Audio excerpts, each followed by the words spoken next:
Hi guys, today I want to show you the trick that I use to make my phone holder last longer.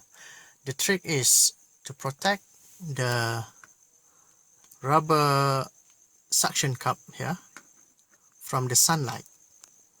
As you can see, sunlight contains the ultraviolet that will break down plastic and rubber materials over time. When this rubber seal is exposed under the sunlight UV for quite a time, it will be a little bit brittle and it won't seal the vacuum properly.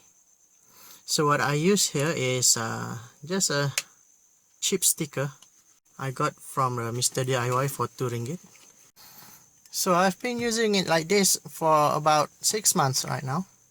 Usually with the rubber exposed to the sun, it can barely survive 3 months at most. So basically I've just doubling the lifespan of this.